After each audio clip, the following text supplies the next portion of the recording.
Chapter 1. Selling Gold. In February, Chicago was still cold. Although it was now 1943, and the war in Europe and Asia was raging on, Chicago, far from the battlefield and one of America's most important industrial cities, remained bustling and vibrant. During the day, the streets were filled with cars, the shops were dazzling, and gentlemen and ladies moved about, creating a lively atmosphere not much different from the 21st century. If it weren't for the occasional war posters scattered around the streets, it would be hard to believe that, on the other side of the world, the largest and deadliest war in history was taking place. But none of this mattered to Josh. Wrapped in a coat too large for him, Josh crossed the busy streets and entered a shop on the side of the road. "Take a look around if you need anything," said the elderly shopkeeper without raising his head, accompanied by the crisp sound of the bell above the door. This was a general store, selling everything from small items like scissors and cutlery to large items like radios and vinyl records, all neatly arranged in their respective places. However, Josh wasn't here to buy anything, he was here to sell. "I heard you buy gold," Josh said directly, walking to the counter and addressing the old shopkeeper, who was fiddling with an old radio. Hearing this, the old man finally raised his head slightly, glanced at Josh, surprised to see a boy around 15 or 16 years old, but he still nodded. Without hesitation, Josh reached into his coat and pulled out a pouch, placing it on the counter and revealing the gold jewelry inside. It looks a bit like Native American craftsmanship, but not quite." "Where did you get it?" the old man asked, surprised as he examined the gold. "Why, would Native American craftsmanship make it worth more?" Josh replied without answering the question. "Not really. It doesn't appeal to mainstream tastes," the old man shrugged. The mainstream aesthetic, of course, was the white man's aesthetic. The rough, native style of craftsmanship would hardly catch the attention of wealthy ladies. The fate of this gold was likely to be melted down. "How much can you offer?" Josh asked again. He didn't care about the craftsmanship because he knew it wasn't actually Native American gold. "Don't rush, kid. Wait a moment," the old shopkeeper reassured him before calmly turning to fetch some tools. Josh wasn't in a hurry either. Before coming here, he had done his research. This was a well-known old general store in the area, and it also served as a pawn shop. And what he was selling was just gold, not illegal items. Well, technically, according to a law passed by Roosevelt 10 years ago, private gold trading was illegal. This law wouldn't be fully repealed until Nixon's time, more than 20 years later. But in reality, since the start of World War II, this law was no longer enforced as strictly as it once was. Additionally, with the influx of refugees during the war, the U.S. government had turned a blind eye to small-scale gold trading, making such transactions quite common. Of course, the safest option was to sell the gold to a bank at the official rate of $35 per ounce, which equates to about 28 grams. But that would be a huge loss. The market price for gold had already risen to $50 per ounce. A $15 difference was no small amount. Given the purchasing power of the dollar in this era, it was substantial. For example, in a big city like Chicago, a full meal at a typical restaurant, with coffee, meat, and vegetables, would cost only 50 to 60 cents, while a large hamburger was around 20 cents. In other words, for the average person, $15 was enough for over a week of eating out. Josh's gold wasn't a large amount, but it wasn't small either, 10 ounces. That was a $150 difference, which was about 2 to 3 months of income for the average person. Don't be fooled by the fact that the average annual income in America had already surpassed $1,000 by 1943. Anyone who understands what average means knows the reality. In fact, in the city, an annual income of $700 or $800 was considered a good salary. Why did so many young Americans enthusiastically enlist during World War II? It was because the military offered good pay. A private's base pay was $50 a month, and with each promotion in rank, their salary increased by $10 to $20. By the time someone became a sergeant, they could earn $100 a month, not including various allowances. So $150 was no small amount. Josh's gold wasn't a lot, but he wasn't willing to forfeit such a significant difference to the American banks, so he was willing to take a bit of risk. Fortunately, the old shopkeeper didn't pull any tricks and soon returned with tools, measuring cups, water, a balance scale, and so on. The purity of this gold isn't very high, only about 80%. I can offer you $40 for it, the old man concluded after measuring the gold. Deal. Josh wasn't surprised by this. He knew the gold's purity couldn't be too high, given the primitive metallurgy of the world it came from, especially from barbarians who couldn't even smelt steel. So Josh quickly agreed to the price. Very good, 9.8 ounces in total. I won't shortchange you, I'll round it up to 10 ounces. Here's $400. Take it, kid. The old man, seeing Josh's swift agreement, didn't delay either. He pulled out a roll of dollars from behind the counter, took out 2 bills, and handed the rest to Josh. Josh took the roll of money, unwrapped the rubber band, and counted 8 $50 bills, exactly the right amount. After all, the US hadn't yet entered the credit card era, so large bills weren't uncommon. Unlike in the 21st century, where $50 bills were rare. Change $50 for me, preferably in $5 bills, $10 bills if necessary, Josh said after confirming the money was real, pushing $50 back toward the old man. While large bills weren't rare, having some smaller change on hand was more convenient given the high purchasing power of the dollar. The old man didn't say much, simply nodded, and exchanged it for a roll of $5 bills. After counting and confirming everything was in order, Josh tied the money back up, put it in his pocket, and prepared to leave. If you have more goods, feel free to come back. I am the best dealer around here. The old man's voice called out as Josh was about to step out the door. Of course, Josh replied with a slight pause and nod before leaving. Hey, readers, so I am starting a new translation which I said I would, but after stockpiling around 35 chapters, but as the chapters are quite around 1,500 word per chapter and sometimes more, I decided to post them after translating around 20-25 chapters. I will be posting 6 chapters to start, and then upload 1 chapter every day at around 9 p.m. IST UTC plus 5:30. Also, how's the translation? Feel free to comment if you see any mistake. Also, don't forget to give power stones, because for every 100 power stone I will release 1 more chapter in both webnovel and Patreon. Also, Patreon has around 5 to 10 chapters in advance which you can read with the same membership. For my other translation means that if you already have any membership of my Patreon you will be able to read this, no separate membership for this. patreon.com/AHumanMadeMOFO. So let's end the rant here. Sayonara. Your gift is the motivation for my creation. Give me more motivation. Creation is hard, cheer me up. I tagged this book, come and support me with a thumbs up. Like it, add to library, have some idea about my story. Comment it and let me know. AHumanMadeMOFO creators' thoughts. 20 comments, 0 vote. Chapter 2. Josh, the Time Traveler. After leaving the shop and carefully walking through 2 blocks, Josh finally breathed a sigh of relief when he confirmed that no one was following him. He then walked into a decent-looking restaurant on the roadside. It had been a week since he arrived in this world. The best meal he'd had so far was just a hamburger. Now that he finally had some money, he naturally wanted to treat himself to a proper meal. Yes, there was no doubt, Josh was a time traveler. TN. He doesn't know that he is in Marvel, he thinks that he is in his original world. In his previous life, he had been a young white-collar worker in a third-tier city in China in the 21st century. One night, after just having a few drinks with a heartbroken friend, Josh woke up to find himself in 1943, in Chicago, as a 15-year-old boy living on the streets. It seems God had taken some pity on him. In his previous life, although Josh wasn't from a wealthy family, he was a middle-class young man with a car, a house, and a comfortable life. He was in his early 30s, the prime of his life. Sure, he read online novels occasionally, but he never imagined something like time travel would happen to him. In fact, it was his friend, who had failed at starting a business and been dumped by his girlfriend of 8 years, who seemed to fit the typical time travel protagonist mold. Shouldn't it have been him instead? Maybe the gods just picked the wrong person. Now, here he was in 1943, stuck in Chicago, where he had landed in the proverbial orphanage of protagonists, scraping by for meal to meal. TN. Proverbial orphanage of protagonists means he is comparing himself to other protagonists in novels who transmigrated and were often orphan. The only advantage was that he had become 15 years old again, gaining several extra years of life for free. But living longer wasn't necessarily a gift.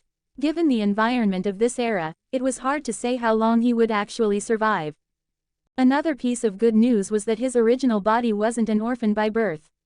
His parents had passed away in an accident less than 6 months ago. They had been legitimate U.S. citizens, not undocumented individuals. Although his parents hadn't left him much in the way of inheritance, they did leave him a small apartment, so at least he wasn't homeless. Entering the restaurant, Josh didn't order anything too extravagant. A large American-style meatloaf, some fries, macaroni and cheese, a salad, and a big glass of Coca-Cola. It was a standard blue-collar American meal, and the portions were generous. T.N. A blue-collar worker is a working-class person who performs manual labor or skilled trades. Blue-collar work may involve skilled or unskilled labor. As for the taste, it was decent enough. What surprised Josh, though, was the taste of the Coca-Cola. It was much richer than the Coca-Cola he remembered from the future. Since he was in the middle of a growth spurt, Josh quickly devoured everything. When he finished and paid the bill, it came to 75 cents. Cheap? Not really. If you calculated it based on the official gold exchange rate, this meal would be equivalent to over $30 in the early 21st century. If it had been a few years ago, during the Great Depression, such a meal wouldn't have cost more than 50 cents. The reason prices were high now was due to wartime shortages of goods. That's right, because of the need to support the war efforts in Europe and Asia, even the United States, though untouched by the flames of war, had seen a surge in prices since 1941. In May 1942, a nationwide rationing system had been introduced. Everyone was issued a ration book, which included 48 blue points and 64 red points in the form of plastic tokens each month. The blue points were used to buy processed goods like canned and bottled items, while the red points were for meat, fish, and dairy products. Ordinary citizens could only buy goods in line with their ration allowances. Only stores and restaurants had larger allocations, as the rest of the resources went directly to the front lines. At the front lines, a typical soldier's ration was 3 to 4 times that of an ordinary civilian. It could be said that everything was prioritized for the war effort. This rationing system would last until the latter half of 1944, when America's industrial production peaked, leading to surplus supplies. Only then would the restrictions be gradually lifted. Of course, just like with the bootlegging TN, rum running, or bootlegging, is the illegal business of smuggling alcoholic beverages where such transportation is forbidden by law. Business 20 years ago, if you were willing to spend money, you could always get your hands on more goods. After finishing his meal, Josh left the restaurant. Once he confirmed again that no one was paying attention to him, he relaxed and strolled down the street before hailing a taxi. Don't be surprised, there were taxis in Shanghai during this period, so naturally, America had them as well. He gave the driver an address, and the car set off. Soon, he arrived at a used car dealership. As the world's leading industrial power at the time, America's car ownership was astonishing. By 1937, the rate had already reached 25%. That meant 1 out of every 4 Americans owned a car. Most of these cars were concentrated in major cities. And in a big industrial city like Chicago, the numbers were even higher. Cars weren't that expensive either. A brand new basic Ford Model A only cost $500 to $600. However, since America formally entered World War II, all major companies had been temporarily banned from producing civilian cars, focusing instead on military vehicles. As a result, new cars were hard to come by, and, like other goods, they were rationed. Only special professions like doctors and priests could get a car allocation. Gasoline and tires were also subject to rationing. Compared to those, a driver's license was the least of Josh's worries. Although some basic traffic laws had been enacted more than a decade ago due to the high number of cars on the road, they were still relatively loose. Even though Josh was a bit underage, with a little extra cash, he could still get his hands on a driver's license. Josh wasn't aiming for a new car anyway. A second-hand car in good condition would do.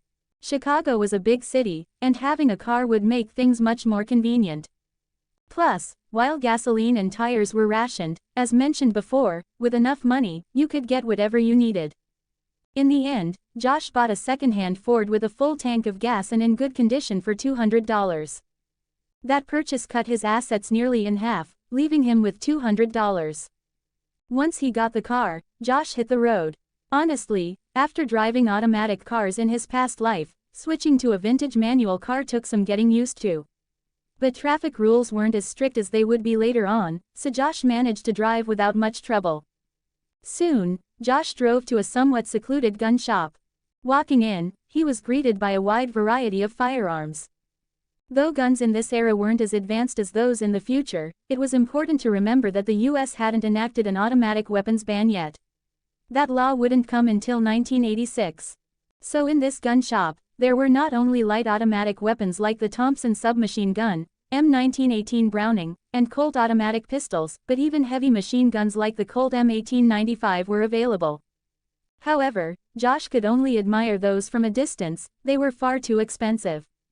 Early Thompson models were outrageously expensive, with a single gun costing over $200. Though the price had come down over the years, it still cost more than $70 at the official purchase price. Due to the war, even retail prices had risen, with the sticker price now at $108. With Josh's limited funds, he could barely afford to, let alone the cost of ammunition. M1 Garands were even pricier, with a retail price of $150, way out of his budget. So Josh set his sights on an older rifle from World War I. Not the Springfield rifle. Due to its excellent performance, the Springfield was still in heavy use during World War II, leading to high demand and a steep price. Instead, Josh was after the M1917, a rifle made as a supplemental model to the Springfield. Because of its simpler structure, the M1917 had been mass-produced during World War I. After the war, most were retired, with a portion sold and over 1 million units placed in storage. During World War II, this rifle was reissued but mainly used for foreign aid or training purposes, not in actual combat. As a result, there were still plenty available in the US, making them cheap. You could get one, along with 1,000 rounds of ammunition, for just $45, a real bargain. At this time, many Americans who hunted or participated in shooting competitions preferred to buy this rifle. "What can I get you, sir?" asked the plump gun shop owner. Beside him stood a young man around Josh's age, also chubby, probably the owner's son. "I'll take 4 M1917s, and a Colt M1911, Josh replied directly. The rifles were for selling, while the M1911 was for his own self-defense. The shop owner seemed a bit surprised that Josh was buying 4 rifles at once, but he didn't ask any questions. Having lived through the Great Depression, he had seen all kinds of things. Even John Dillinger had bought guns from him back in the day. As long as the customer paid, what they did with the guns was none of his business. Join Patreon to read 5+ chapters ahead and more coming. patreon.com/AHumanMadeMOFO. Your gift is the motivation for my creation. Give me more motivation. Creation is hard, cheer me up. I tagged this book, come and support me with a thumbs up.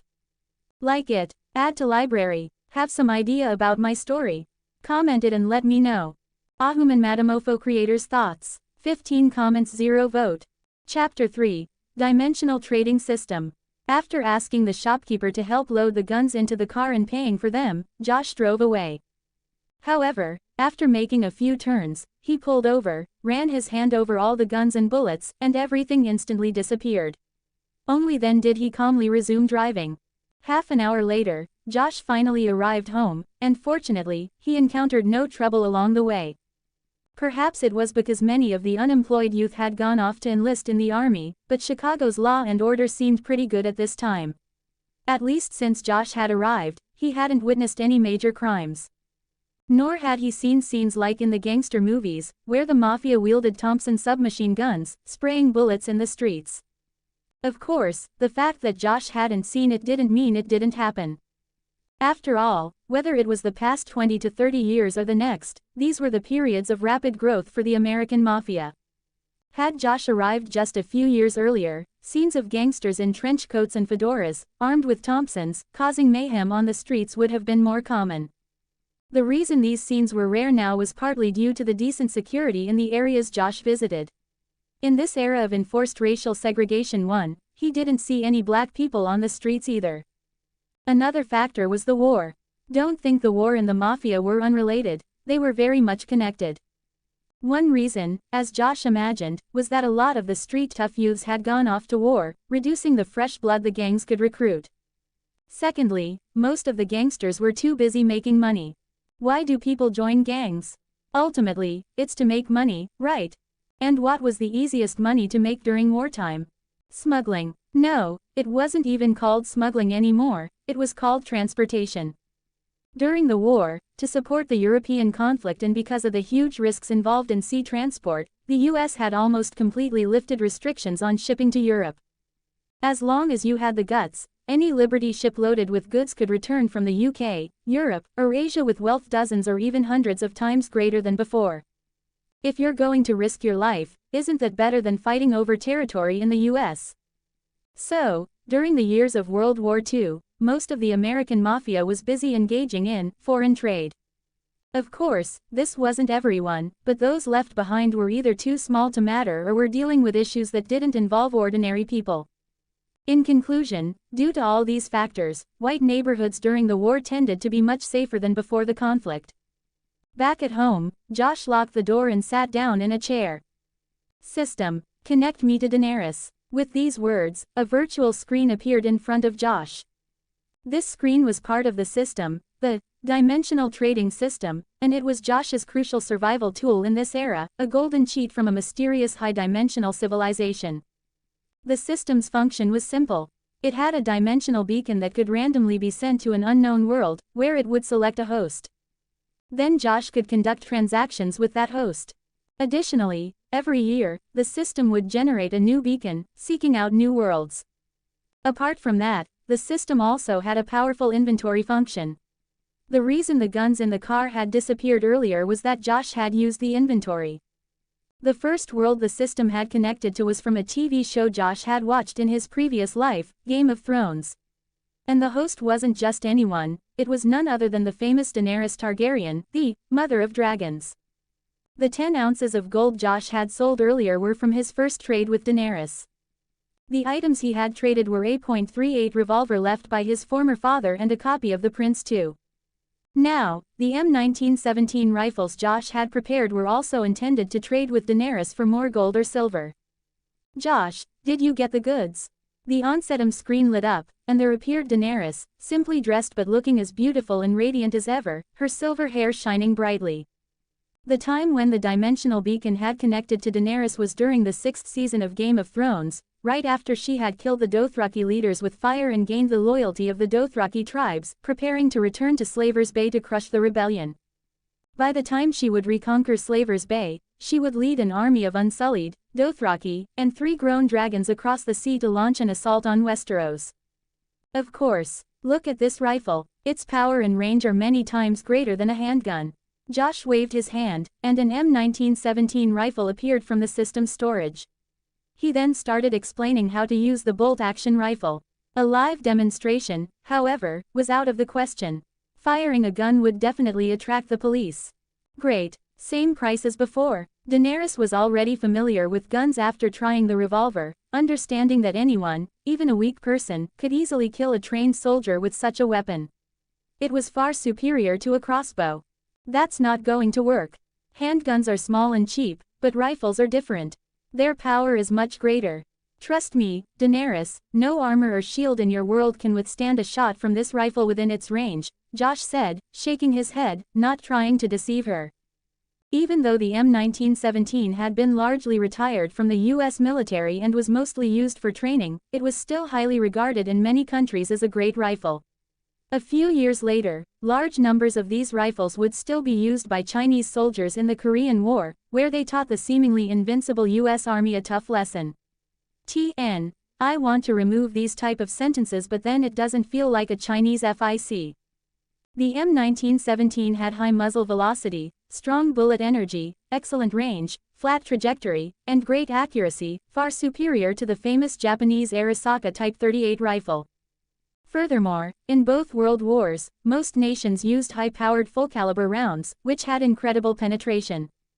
Although A Song of Ice and Fire was a fantasy world, apart from the long-lost Valyria, the metallurgy of most human kingdoms wasn't advanced.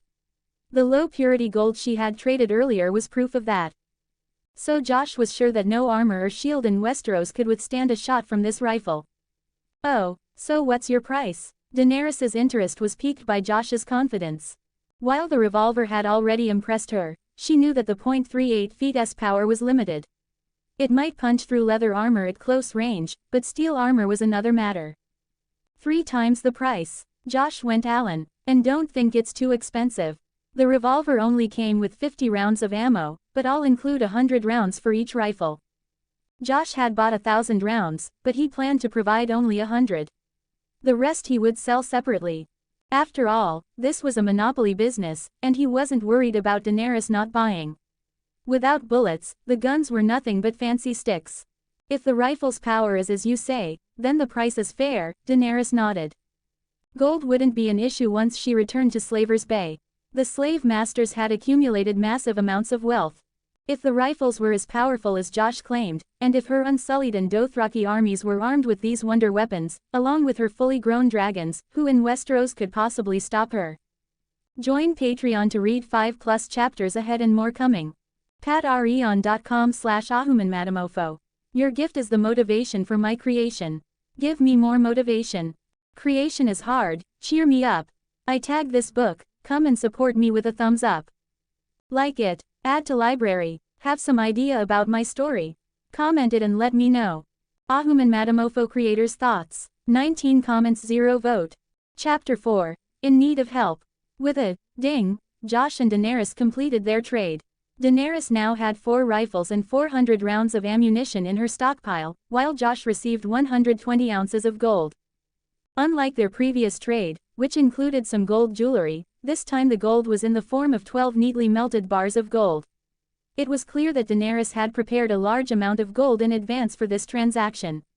Despite the differences between their two worlds such as language, script and measurement systems, system automatically translated and converted everything, making it quite convenient. Seeing such a large amount of gold at once, Josh couldn't help but feel a little excited. It was 3.4 kilograms of gold, which would be worth over $1,000,000 yuan at the price of gold before his time travel. TN. USD equivalent, 10,000. Although Josh's financial situation in his previous life hadn't been bad, apart from the property he owned, he'd never seen so much cash before. He had seen more gold, but only in jewelry shops. Resisting the urge to take the gold out and play with it, Josh prepared to close the system. He had to think carefully about how to liquidate such a large amount of gold. Although his last gold sale had gone smoothly and the shopkeeper, Old Hawk, seemed trustworthy, this time the amount of gold had increased 12-fold and things might not go so smoothly. "Wait, Josh," Daenerys called just as Josh was about to log off. "Is there something else?" Josh asked, a little surprised. After all, Daenerys was on her way back to Slaver's Bay with the Dothraki army to put down a rebellion, and she was pretty busy. "I really like that book, The Prince you traded me earlier. The description of what qualities a ruler should possess was particularly enlightening. If I had read this book a few years earlier, Slaver's Bay might not be as chaotic as it is now. However, the book is limited in content. For example, it doesn't give detailed records of the rulers it mentions. I'm very interested in their experiences. Could you help me find more books like this?" Daenerys asked, holding up the copy of The Prince that Josh had traded her. As a princess in exile, Daenerys had spent her childhood constantly on the run, with few days of peace. As a result, she never received any formal training in ruling, and even her basic education was incomplete. This didn't seem to matter much when her forces were small. But as her army grew, her shortcomings became more apparent. How to mediate between the different factions and social classes in her territories, how to manage her subordinates, how to govern her lands, and what kind of ruler she should strive to be. These were all things she had to learn. It was also one of the main reasons why she was still stuck in Slaver's Bay. Her lack of experience as a ruler meant that the cities of Slaver's Bay were constantly in rebellion. Not only did she fail to build up her forces, but she also lost resources and influence. While some of her most important advisors, such as Tyrion, who had recently joined her, helped to advise her on what kind of ruler she should be, their advice was based on their own expectations of what they wanted her to be, rather than helping her to become the ruler she wanted to be. In the past, Daenerys hadn't seen through this and simply believed she wasn't good enough, which led her to constantly compromise. But, the prince, though brief, hit the nail on the head and allowed her to see things more clearly. Daenerys was a quick learner, and her ability to reach her current position showed that she had a sharp mind. It was only her limited perspective that held her back. Now that she had access to the interdimensional knowledge through Josh, a whole new world of knowledge had opened up to her. Naturally, this aroused her interest in the literature and history of Josh's world. Of course I can help, but it will take some time. There are many books on the subject, Josh agreed without hesitation. As Daenerys was his only trading partner at the moment, her rapid growth would be beneficial to him. The sooner Daenerys matured and became a competent ruler, the more likely she would avoid the mistakes of the original story, where she met a tragic end. Only then could Josh maintain his trade with her. If Daenerys were to die, the interdimensional beacon would randomly select a new host. If the new host turned out to be another lord or noble, that would be fine, but if it was someone like a beggar or a person with nothing to their name, things would get tricky. Josh would then have to spend time and effort helping them build up enough resources to trade with him. Finding someone as powerful and wealthy as Daenerys as his first trading partner had been a stroke of luck for Josh. There was no guarantee that the new beacon to be generated next year would bring him such luck again. So aside from trading with Daenerys for profit, Josh was happy to help her in other ways. In fact, if he hadn't been worried about overwhelming her, he would have told her the whole Game of Thrones plot by now. That's wonderful, thank you so much. I had originally planned to go to Westeros as soon as I got back to Slaver's Bay. But now I think it'll take some time to learn more and gather some extra strength. Besides, if possible, I'd like to equip the entire Unsullied army with these rifles, Daenerys said. That might be difficult in the short term. I'm not like you, after all. I'm still a small figure in my world. Buying dozens or even hundreds of guns is one thing, but 8,000. That's a much bigger challenge, Josh replied helplessly. Although the US didn't ban guns, buying 8,000 rifles at once would require going through arms dealers, which would inevitably expose Josh. As a 15-year-old with considerable wealth but no power to back it up, he'd quickly become a target. In the end, Josh's real problem was that he was all alone, without any trustworthy help. But finding reliable allies wasn't easy, especially for someone in Josh's position.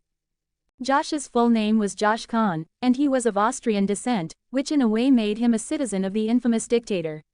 5 years ago, when the dictator annexed Austria, Josh's parents fled the country, eventually immigrating to the United States. The Khan family had some wealth in Austria, but they sold most of it at a loss during their escape. By the time they arrived in America and bought a small apartment, they were nearly penniless. Josh's father supported the family with a job on the docks. Although they had been in the US for 5 years, the family had been slow to integrate, as only Josh's father spoke fluent English. Josh had gone to school in the US for a few years, but apart from improving his English, he hadn't learned much. He also hadn't made any friends because of his introverted nature. Things got worse 3 months ago when his parents died of food poisoning from improperly cured sausage while Josh wasn't home. Their deaths were sudden and unexpected. For a 15-year-old boy, it was a huge blow. Without the help of a local priest, Josh wouldn't even have known how to pay for his parents' funeral, which used up almost all the money they had left. Since then, Josh had stopped attending school and drifted aimlessly for 3 months before his current self took over. With such limited social connections, Josh couldn't find any trustworthy friends or family to rely on. Understanding Josh's explanation, Daenerys nodded in sympathy, having experienced similar hardships herself. Well, if you need reliable help, how about I send you some Unsullied? Daenerys suggested after a moment's thought. Unsullied? Josh was tempted by the idea. Join Patreon to read 5+ chapters ahead and more coming. patreon.com/AHumanMadeMOFO. Your gift is the motivation for my creation. Give me more motivation. Creation is hard, cheer me up. I tagged this book, come and support me with a thumbs up. Like it, add to library, have some idea about my story. Comment it and let me know. AHumanMadeMOFO creators' thoughts. 11 comments 0 vote. Chapter 5. The car is gone. Indeed, when it comes to reliability and loyalty, who can compare to the Unsullied soldiers? Daenerys said. The dimensional trading system can trade living creatures, but trading living creatures is a little more complicated than normal transactions. The traded subject must not resist or have the ability to resist. However, this is apparently not an issue when it comes to the Unsullied. The Unsullied are an army created by slave masters in Slavers Bay who, after castrating their slaves at a young age, subjected them to brainwashing with no freedom, status or emotions, leaving them with only endless obedience. Before Daenerys arrived at Slavers Bay, these soldiers had erased almost all traces of their humanity, including their bodies, emotions and feelings of pain, leaving only their absolute obedience to their master and their fearlessness of death and torture. It was only after Daenerys tricked the slave masters into giving her the authority to command them that she granted them freedom and dignity. And so this fearless army pledged its allegiance to Daenerys. So as long as Daenerys spoke to them and offered them to Josh's bargaining chips, they would not resist. I must say that Josh was quite tempted by Daenerys' proposal. The Unsullied soldiers might not be intellectually competent because of their slave status, but they would be perfect guards. If he had dozens of Unsullied soldiers and taught them how to use weapons, he wouldn't have to fear the CPD, Chicago Police Department, or the gangs. He wouldn't have to be so careful about exchanging gold. As for whether having a few more people around would cause unnecessary trouble, he didn't have to worry too much about that. After all, the whole world was at war, and major U.S. port cities like Chicago, Los Angeles and New York were full of refugees who had been given visas and forced to live in designated refugee camps. Although Chicago was supposed to be an inland area one, its port could be connected to Europe via the Lawrence River. This was one of the main reasons why Chicago had so many immigrants from Italy and other parts of Europe. So as long as Josh spent a little more money, he could easily give the Unsullied refugee status and thus legally obtain U.S. citizenship. However, after careful consideration, Josh ultimately rejected Daenerys' proposal. Sorry, Daenerys, your suggestion is great, but I hope you understand the importance of the trading system to us. I still don't think it's appropriate for anyone but us to know of its existence because it puts us at risk, even if that risk is minimal, Josh said, shaking his head. You're right, I was a bit hasty, Daenerys replied after considering Josh's words and saying nothing further. After disconnecting from Daenerys, Josh let out a sigh of relief. With a wave of his hand, a heavy bar of gold appeared in his palm. Ooh, looking at the gold bar, Josh couldn't help but kiss it. Gold is just a wonderful thing. After enjoying the gold for a moment, Josh got up to tidy up his things. Seeing that it wasn't too late outside, he prepared to go out for dinner. There was still some bread at home, but he'd been gnawing on it for almost a week, and he wasn't about to eat it again anytime soon. Most of the dollars he'd exchanged in the morning had been spent, but there were still a few dozen dollars left, so he didn't need to deprive himself. Josh straightened his clothes, checked the M1911 he had bought during the day, loaded it and placed it in the system's storage before casually stepping out. Mr. Khan, just as he was heading down the stairs, he was stopped by someone in uniform. Josh recognized the uniform as the one that belonged to the property management company. Is there something you need? Josh asked, a little confused. Mr. Khan, this is your property management bill for the last 3 months. We didn't bother you earlier because of the death of your parents, but it's been quite a while now, don't you think? It turned out that the person was there to collect a debt, but their attitude was quite nice. What surprised Josh was that property management fees existed in America at this time. Of course, this was only due to Josh's limited knowledge. In fact, the concept of property management fees had emerged in Britain as early as the 1860s and soon spread to the US. Although it was the 1940s, the American system was already well established. Although Josh was a little surprised, he accepted the bill. Fortunately, the land charge wasn't expensive. After all, it was an ordinary apartment building, with a monthly fee of 42 cents, or just over $1 for 3 months. He immediately took out the money. Seeing Josh pull out the money, the other party smiled slightly with relief. Property management companies weren't afraid of homeowners not being able to pay the management fees, because in Europe and the US, property management companies were very powerful. If a homeowner accumulated a certain amount of debt, they could go to court and auction off the homeowner's house. Just before Josh crossed over, he had seen a news story about a Chinese-American doctoral student who had a dispute with a property management company that maliciously refused to pay her fees. As a result, her multi-million-dollar house was auctioned off at a low price, and when the police arrived to serve the judgment, she resisted violently and ended up being shot.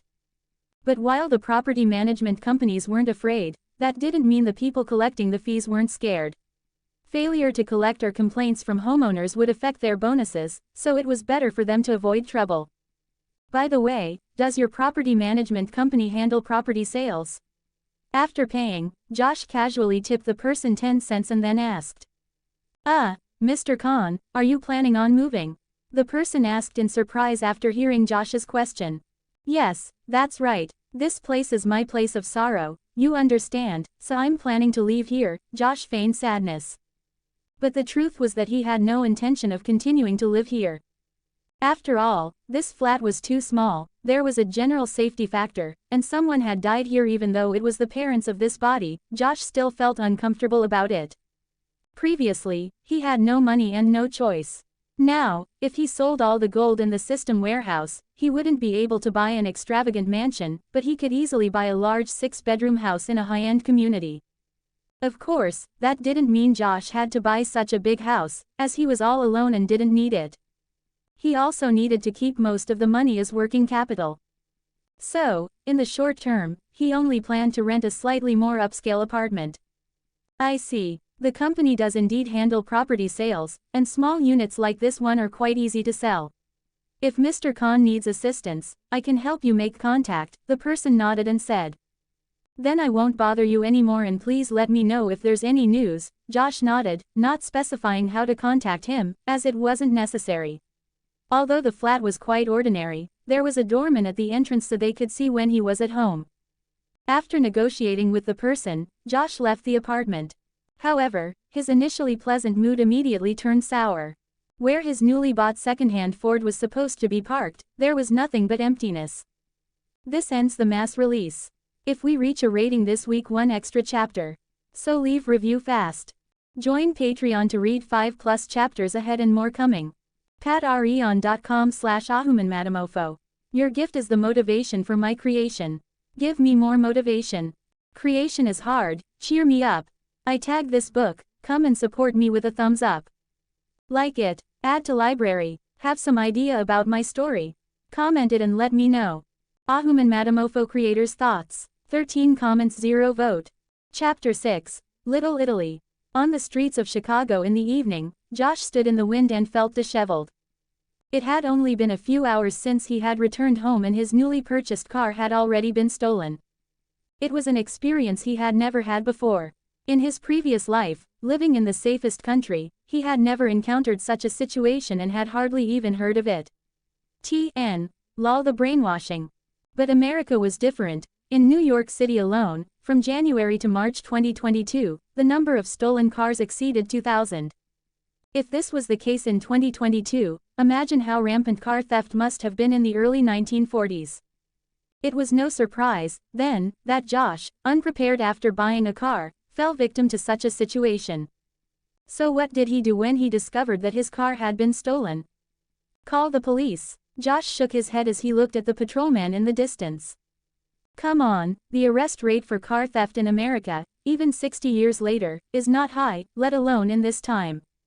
Moreover, the corruption of the American police force was very high at that time. Without money or power, you couldn't expect them to do anything. Finally, there was a very important problem. The car Josh had bought at lunchtime had not even been registered yet. So, even though Josh felt frustrated, he could only accept his bad luck. No car. Then he would just walk. Josh had originally planned to drive around to see what fun places Chicago had to offer at night, but now he could only grab a quick bite nearby and go back to sleep. Without a car, there was no way he was going to wander around in the American night of this era, even with a gun. Before long, the time had moved to the next day.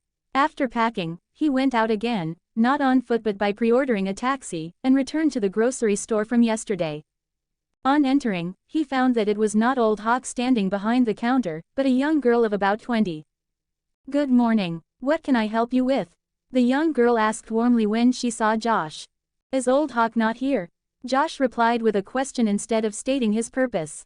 After all, Old Hawk was the owner of the store. It was unlikely that this girl could make decisions about buying gold. Are you looking for my grandfather? Wait a minute, he's working in the back, I'll go get him. The girl didn't mind Josh's attitude and turned to go to the back of the shop. She was Old Hawk's granddaughter and often helped out. She had seen her share of mysterious customers like Josh and was unfazed. Soon Old Hawk came out and was quite surprised to see Josh again. "Good to see you again, young man. Back for more gold?" "Yes, your prices are quite reasonable, so I decided to exchange some more." "I just don't know if you can handle it," Josh nodded. "Ha ha, young man, I know what you're worried about, but don't underestimate Old Hawk. This shop has been here for decades. It may look small, but it contains many valuable items. See that? Even though they're all secondhand, even the amount of gold you exchanged yesterday wouldn't be enough to trade for any of the watches in this cabinet," Old Hawk said, pointing with a smile to a nearby display case.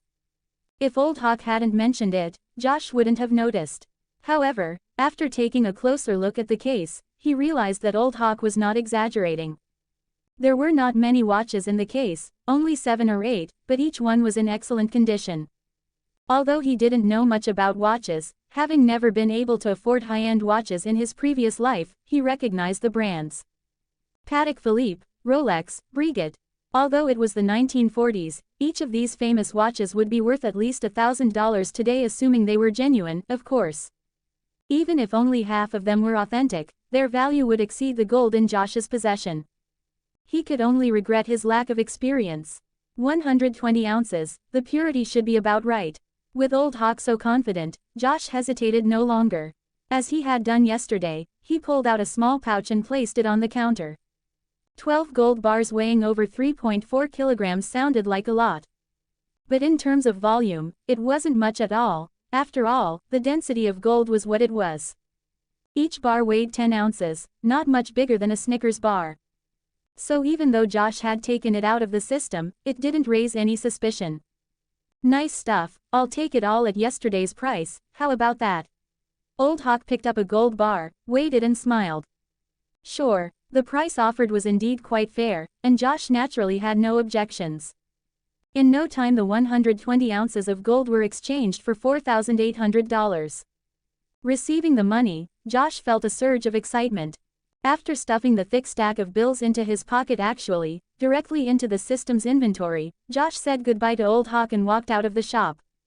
Turning 2 corners and making sure no one was watching or following him, he planned to hail a cab to take him to a car dealership to buy another car. After all, Chicago, the 3rd largest city in America, was quite expansive. The public transport system in America was also very poor. It was quite inconvenient without a car. As for car theft, Josh had already thought of a solution. He would always park in deserted areas and then store the car directly in the system's warehouse. How could it be stolen then? But calling a taxi was not so easy. Yesterday he had been lucky and found one immediately, but today he waited for more than 10 minutes without seeing a single free taxi. Just as he was getting impatient, a Ford drove past. Although cars of this era all looked somewhat similar, Josh immediately recognized it as the car he had bought yesterday and which had now been stolen. There was a very noticeable scratch on the back of this car when he bought it, just like the one in front of him. His mind racing, he immediately took off after it. Although the speed of cars at that time was already over 70 miles per hour, because they were in the city and during wartime, Roosevelt had ordered a ban on high-speed driving. Even on highways the maximum speed could not exceed 35 miles per hour. So the speed of the other car was not fast, just over 20 miles per hour. Driven by youth and frustration, Josh managed to keep up for a while. But when the car turned at an intersection ahead, Josh stopped. There was no safe place ahead. It was the immigrant district, Little Italy. 2 streets further on was Chinatown. Unfortunately, unlike the famous tourist attractions and bustling markets in later years, the Little Italy and Chinatown of this era were synonymous with slums, not much better than the segregated black neighborhoods. From the original body's memories, his parents had often warned him not to get too close to Little Italy and Chinatown. So Josh was now quite reluctant. If we reach a rating this week, 1 extra chapter. So leave review fast. Join Patreon to read 5+ chapters ahead and more coming. patreon.com/AHumanMadeMOFO. Your gift is the motivation for my creation. Give me more motivation. Creation is hard, cheer me up. I tagged this book, come and support me with a thumbs up. Like it, add to library, have some idea about my story. Comment it and let me know. AHumanMadeMOFO creators thoughts. 20 comments 0 vote. Chapter 7. Car Thieves. Patreon.com/AHumanMadeMOFO. Influenced by various mafia films such as The Godfather and legendary figures such as Al Capone and the Five Families, it's easy to develop the illusion that Italians have it easy in America. But the reality is quite the opposite. For a long period in American history, the least favored white ethnic group was not the Irish, as many might assume, but the Italians. In almost every mafia film, the mafia boss is typically portrayed as Italian, which in itself is a form of discrimination.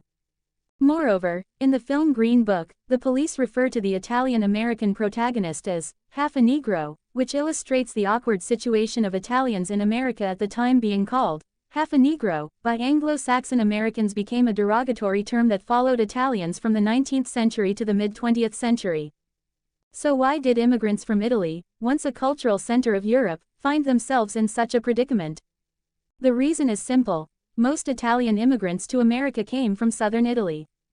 Just as the US is divided into North and South, Italy has a similar division. Northern Italy is economically developed and relatively wealthy, while the South is mountainous, resource-poor and generally poorer. Wealthy Italians from the North rarely chose to immigrate to the United States, opting instead for South America.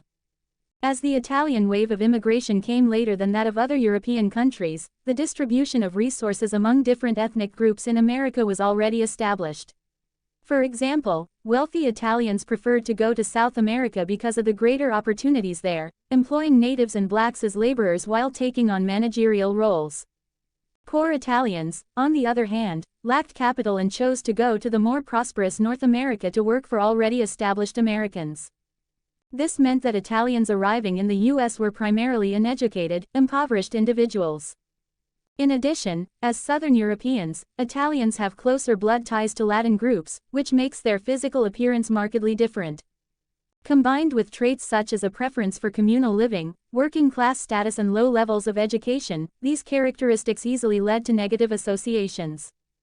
As a result, Italians in America were long relegated to the lowest paid jobs and denied access to the upper echelons of society. The Chinese in neighboring Chinatown faced similar problems. In particular, during President Coolidge's administration, a special immigration law was passed in 1924 targeting Italians. This law may have been little known, but its impact on Italian immigrants was comparable to that of the Chinese Exclusion Act. Naturally, this caused considerable resentment among many Italian Americans. What to do about it? The obvious answer was to turn to organized crime. The existing Italian mafia simply moved its operations to America, and the results were surprisingly effective. In addition to facing discrimination, Italians now acquired a reputation as gangsters, which both intimidated and further alienated them. Under the influence of this notorious reputation, Josh naturally felt a sense of fear as he approached the Little Italy neighborhood. Nevertheless, after much hesitation, Josh decided to enter. After all, his car had been stolen just hours after he bought it, and he had never experienced such humiliation in his life. Before entering Little Italy, however, Josh adjusted his collar to cover his face and went into a gun shop across the street. Gun shops are plentiful and sometimes quite convenient. To enter the notorious Italian district, Josh felt that an M1911 wouldn't be enough. He needed at least 2 Thompsons and a shotgun. Although he was a time traveler and had never been in the military, Josh knew how to use weapons. In his previous life, while traveling in Russia, he had practiced on shooting ranges and had even hunted in the Far East, spending a considerable amount of money doing so. Furthermore, even in his past life, Josh had gone hunting with his father before he died, although he had only used a rifle. So while he wasn't an expert with firearms, he could at least handle them. Josh soon settled on a Thompson, the mob's favorite, along with an M1918 Browning automatic rifle, a shotgun and ammunition. He spent almost $200. After buying the weapons, he ducked into an empty alley, assembled the firearms and stored them in the system's warehouse. Once that was done, Josh calmly walked into Little Italy. Perhaps because it was daytime, the streets of Little Italy seemed a little dirty and disorganized, with a smell of sewage, but there weren't many idle thugs around. It was a far cry from the notorious neighborhoods of later generations. Although many Italians were involved in organized crime, as in Chinatown, the majority of the hard-working lower-class residents were busy making a living during the day. It was only at night that the area tended to become chaotic. Josh's preparations were therefore unnecessary. But after checking 2 streets, Josh couldn't find the car and was a little discouraged when he realized that the thief had only passed through Little Italy. Just as he was about to give up, he suddenly spotted the back of a car poking out of the entrance of an old warehouse. Josh glanced around to make sure no one was watching before he headed towards the warehouse. As he got closer, he could see the entire back of the car, complete with the distinctive scratch. It was then that he heard voices coming from inside the old warehouse.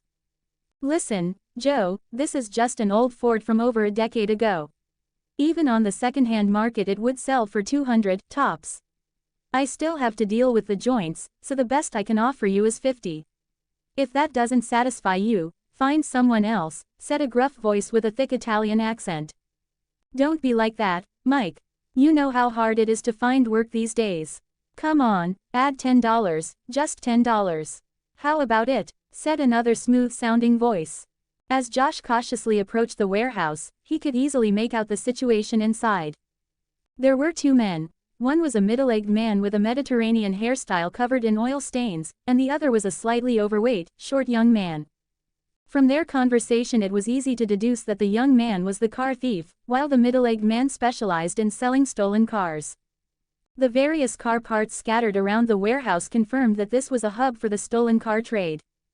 As well as his old Ford, there was another car parked inside. Josh's attention was soon drawn to this other vehicle. It was a famous Cadillac V16. "Your gift is the motivation for my creation. Give me more motivation. Creation is hard, cheer me up. I tagged this book, come and support me with a thumbs up. Like it, add to library, have some idea about my story. Comment it and let me know." AHumanMadeMOFO creators' thoughts. 10 comments 0 vote. Chapter 8. Stealing from the Mafia. Join patreon.com/AHumanMadeMOFO and read 5+ chapters ahead. The Cadillac V16 was introduced in 1930 and discontinued in 1940. It was one of the top luxury cars before the Second World War, and is known as the world's first mass-produced car with a 16-cylinder engine. It was a custom-made car with low production numbers, selling only about 4,000 units over 11 years, with an average price of $8,000. Yesterday, when Josh was shopping for a car, he also had a look at one at a used car dealership. The dealership is one of the largest in Chicago. At that time, the seller quoted a price of $9,000, which was double Josh's entire net worth. The high price made Josh back down. In fact, although they were both used cars, the others were depreciating, whereas this particular car had actually increased in value. Also, the one in the garage was a silver gray convertible, full of artistic flair. By comparison, Josh's own car, a 1934 Ford 730 Deluxe, was essentially industrial junk. Josh immediately fell in love with this powerful luxury vehicle. He had never expected a shady underground car dealer to get his hands on such a car. The fact that it was custom-built meant that the owner of the Cadillac V16 had to be either very rich or very powerful. After all, the hefty price tag of $8,000 is not something an ordinary wealthy person could afford. So, in theory, someone who could own such a car is definitely not someone an ordinary car thief gang would dare to mess with. So the appearance of this car in a place like this seemed rather out of place. But Josh didn't care, since he saw it here, it was his. But instead of going straight out, Josh first took off his coat and changed into a leather jacket from his system warehouse, then put on a hood. Only God knows when he had prepared that. After getting ready, Josh pulled out the Thompson he had just bought and went out. "Who are you?" Oh, sir, we can talk this out." Upon hearing the noise, the 2 men inside the warehouse immediately looked over with caution and shouted. But when they saw the Thompson in Josh's hand, they immediately raised their hands and softened their tone. Josh was pleased with their attitude. "Look at that, these Italians aren't so bad, are they? It's nothing like the movies. Don't worry, I just need a car. Where are the keys?" Josh asked the middle-aged Mediterranean man through his mask. His voice deep. "Oh no sir, you can't take this car, it belongs to Mr. Scappa. If you take it, he won't spare us." The middle-aged man panicked when he saw that Josh wanted the keys to the Cadillac V16. Scappa, who was that? Josh couldn't help but be curious about the Mediterranean's attitude. Mr. Scappa is a high-ranking member of the Moretti family who runs all the red light district business in East Chicago, the Mediterranean replied. This is his car, it's only parked here temporarily, and someone will come to pick it up in the afternoon. If you drive it away, none of us will survive. The Moretti family, who are they? Josh asked. Sir, you just arrived in Chicago, right? The slightly chubby young man beside him spoke up. What about it? What's it to you? Josh retorted, as he indeed had just arrived in Chicago. The Moretti family is one of the biggest crime families in Chicago. If you've been in Chicago for a while, you can't possibly not know that name. My friend, let me advise you, if you want to survive in Chicago, it's best not to offend them, the young man said with a smile. Oh, sounds powerful. Why don't you tell me about the major forces in Chicago? Besides Al Capone, I really don't know anyone else, Josh replied thoughtfully. Ha ha, Mr. Capone certainly deserves our respect, but that was over a decade ago. Now Chicago is run by the Moretti family, the Clementi family and the Vinci family. Oh, and maybe we should throw in the triads, the young man explained to Josh about the power dynamics in Chicago. Although Josh hadn't planned on getting involved in the underworld, he found it quite interesting. The young man's eloquence made Josh feel like he was listening to a fascinating story. I didn't expect you, a car thief, to be so well informed. What's your name? Josh asked after the young man had finished. My name is Joe Barbaro, you can call me Joe, sir. This is Mike, sir, now that we've met, we're friends. Of course, we can't let you leave empty-handed. As long as you don't touch this car, you can take whatever you want from the stuff in this warehouse. Oh, and there should be quite a bit of money in Mike's safe, you can take that too.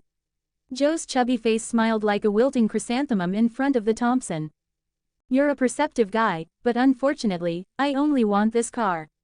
I'll say it again, hand over the keys.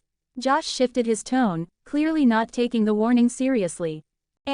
Josh's words instantly made Joe and Mike's faces drop, realizing that after all the talk, this guy didn't take them seriously at all. Sir, Joe tried to say something. Shut up, either give me the keys or die right here. Don't think I'm easy to fool.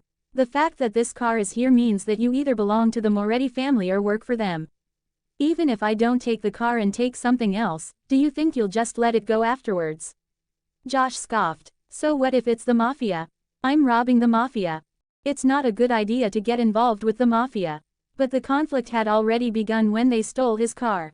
Taking this Cadillac was more than just making it easier for these two to explain, it held no significant meaning otherwise.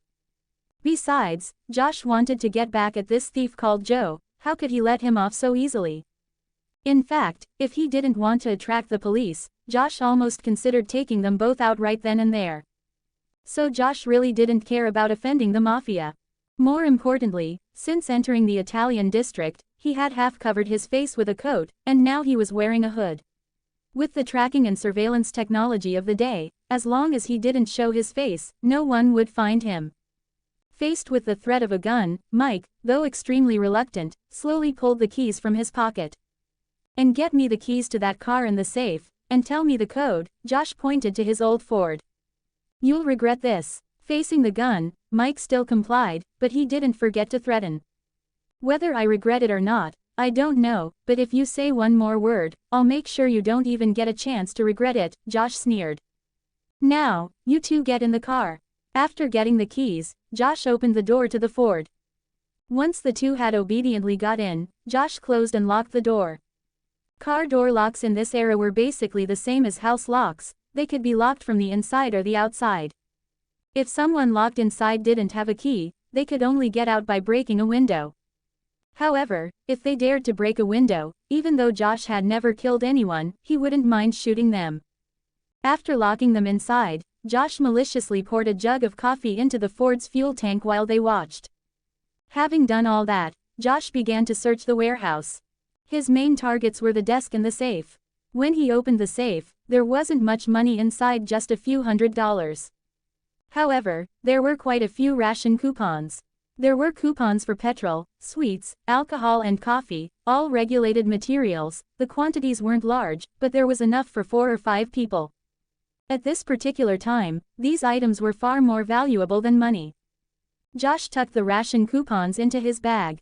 He then searched the desk and found nothing of value, but he did come across an M1911, the same model as the one he had bought earlier. On the principle of making the most of every opportunity, Josh tucked it away. Then Josh collected several tires stored in the warehouse that the two men couldn't see from inside the car and stored them in his system warehouse.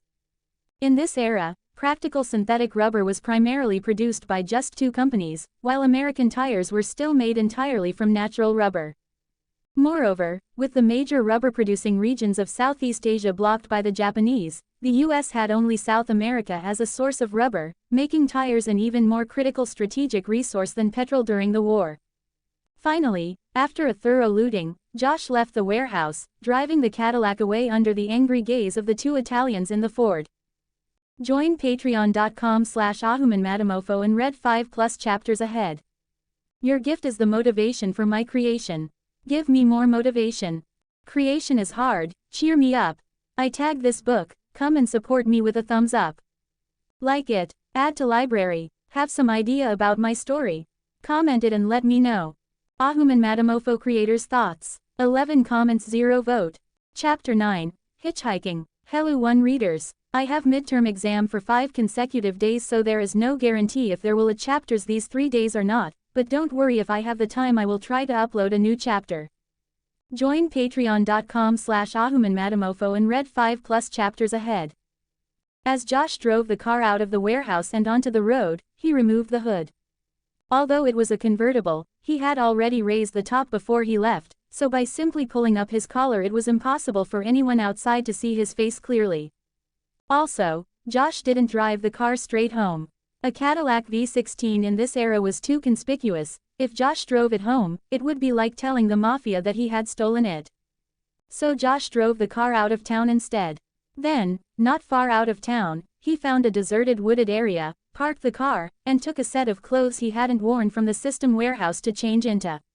Then he set fire to his original clothes. Perfect. Let the mafia look for him, let them turn Chicago upside down and see if they can find him. The only problem was that without the Cadillac he had no means of transport.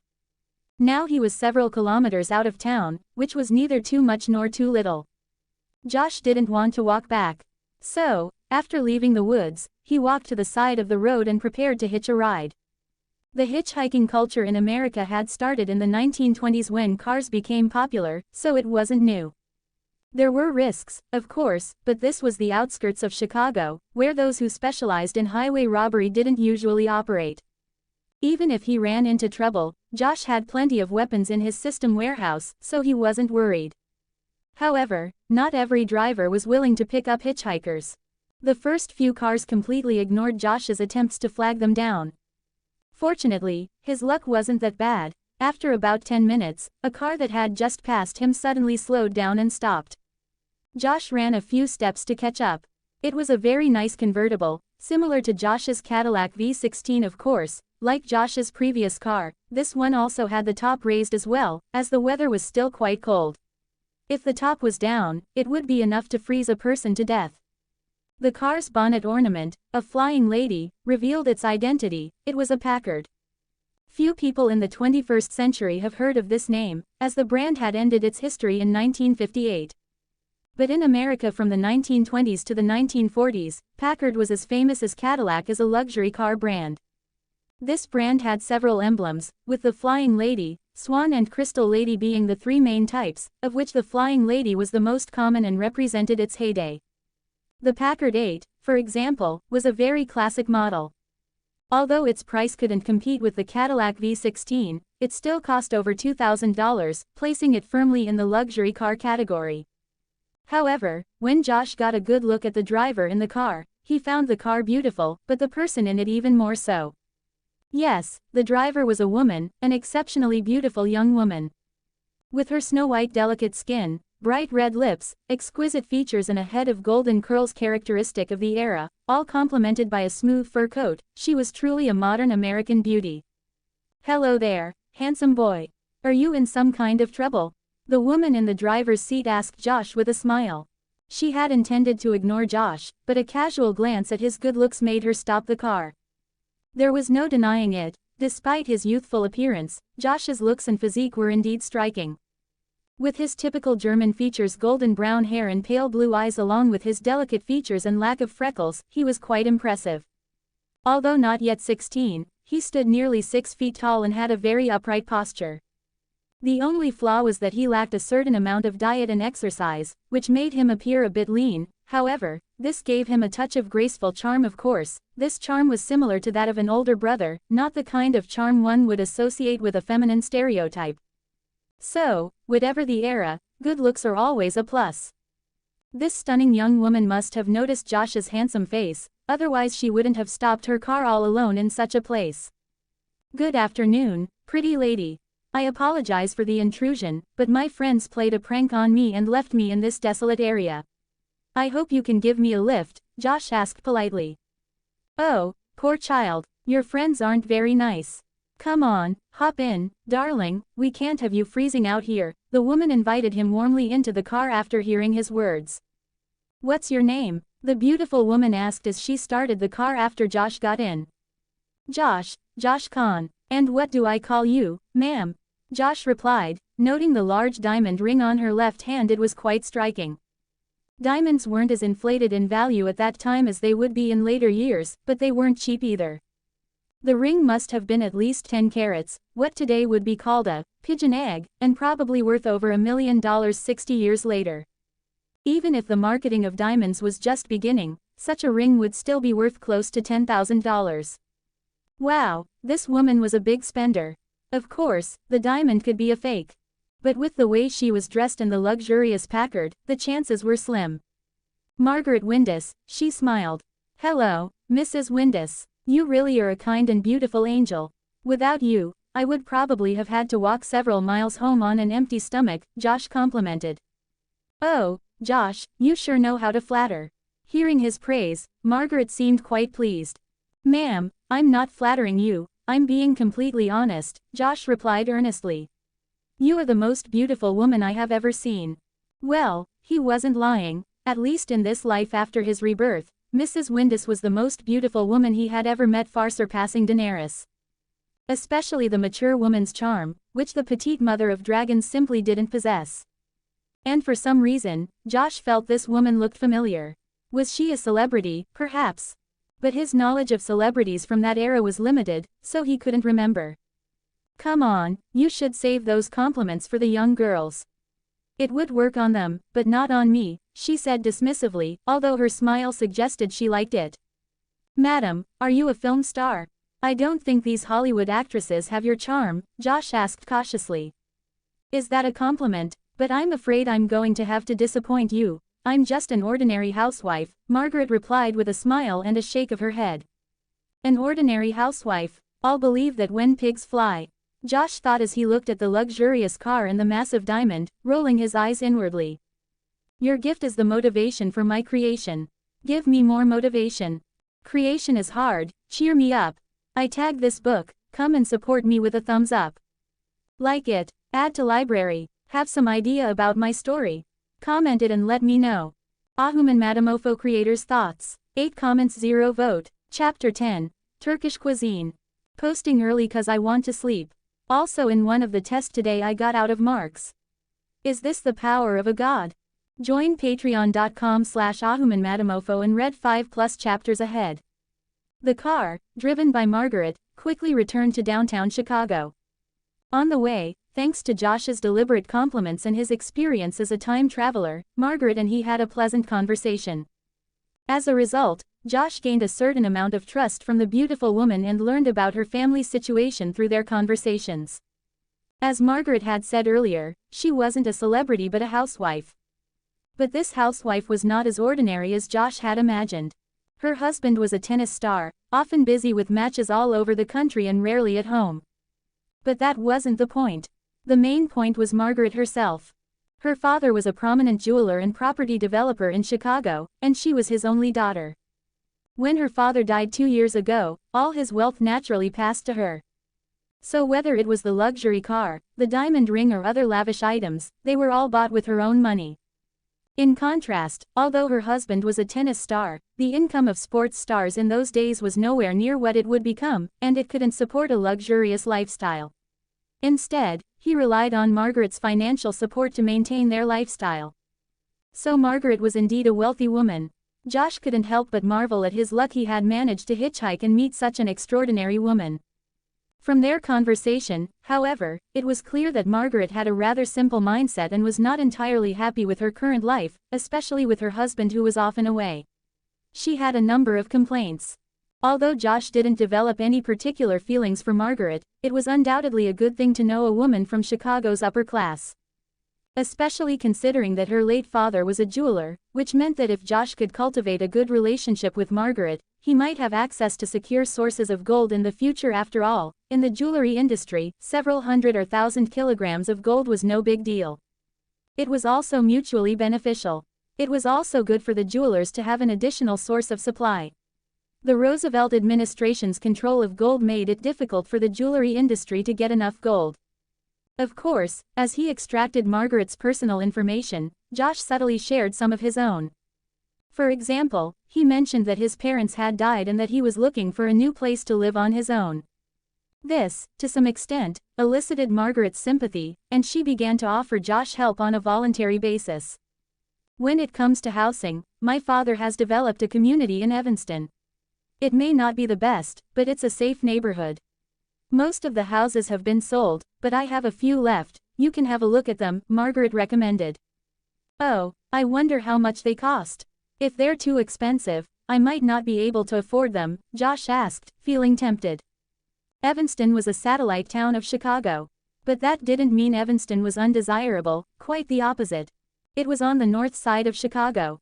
What is the north side of Chicago? It's the really wealthy part. Although Evanston was only a satellite town, its surroundings were not far from those of the north side. It was home to the famous Northwestern University. In contrast, Josh's previous residence was in the near north side, which was part of the north side, but quite different from the actual northern neighborhoods in terms of environment. Of course, it was a lot better than the black neighborhoods on the south side, Little Italy and Chinatown to the southwest, and the Irish community to the west. What? You ask why there's no east side? Of course not, because to the east is Lake Michigan. So there was no strictly defined east side, just the lakeshore area. Buy. No need to buy, you can just stay there, it's empty, Margaret shook her head. You're just a kid, you can decide when you're grown up and working. She was genuinely considering Josh's situation. After all, he was alone and not yet 16, which made it quite difficult for him to find a decent job.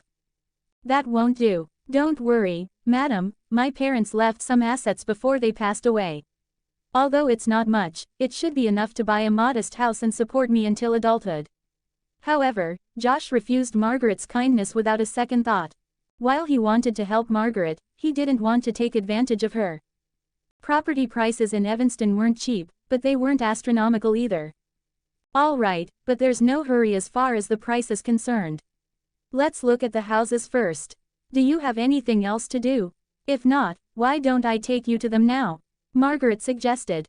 Well, I don't have anything urgent, but I haven't had lunch yet. Since you've just come back from out of town, you probably haven't eaten either, have you? Josh hadn't expected this wealthy woman to be so attentive to his needs, and he didn't want to refuse her offer, but he still wanted to fill his stomach first.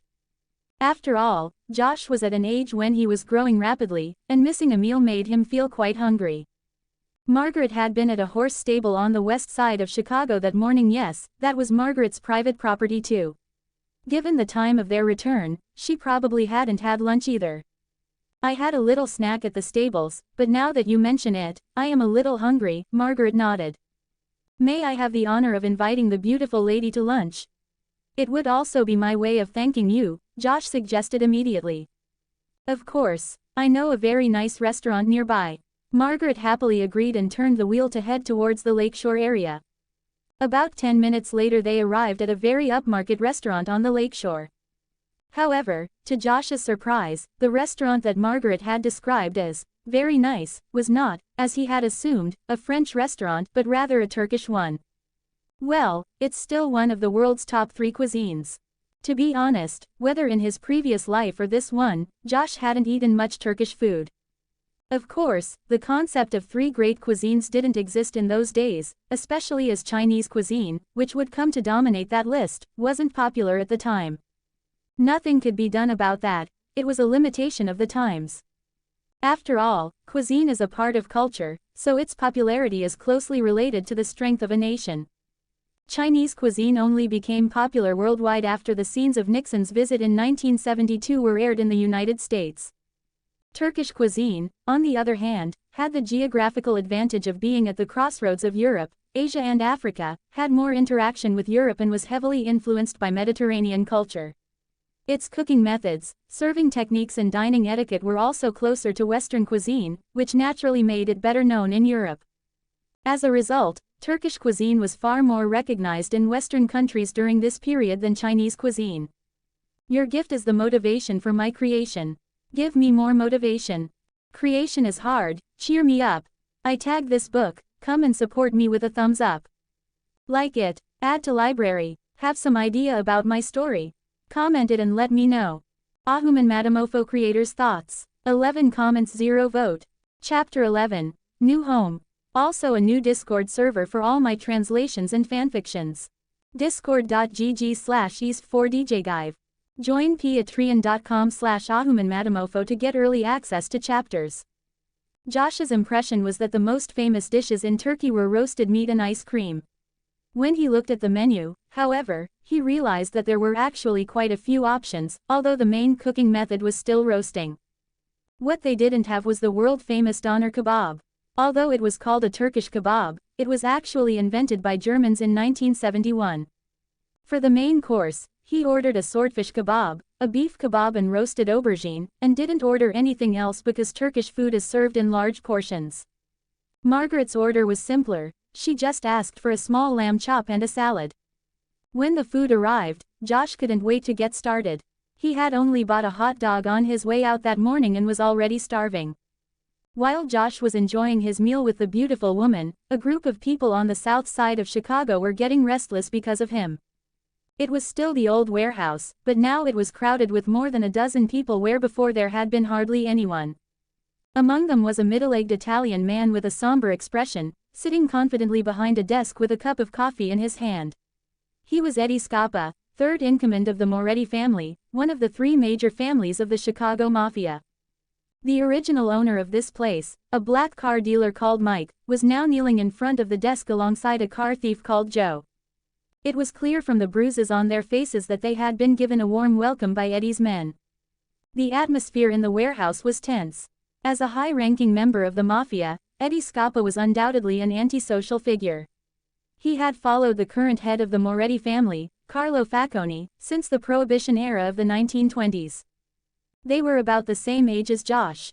After nearly 20 years of struggle, they had gone from small-time bootleggers on the streets to top bosses of the Chicago Mafia, with countless lives stained on their hands. Faced with such a dangerous man, both Mike and Joe were filled with extreme fear. Mike had no idea how much he regretted taking this man's job.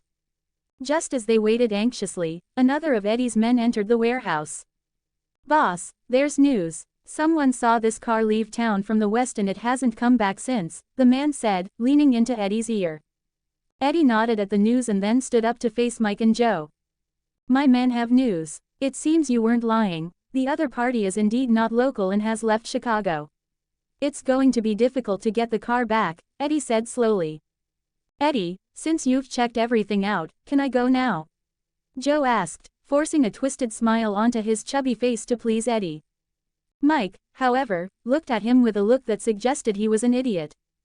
Did he really think that this guy would let them go once the matter was settled?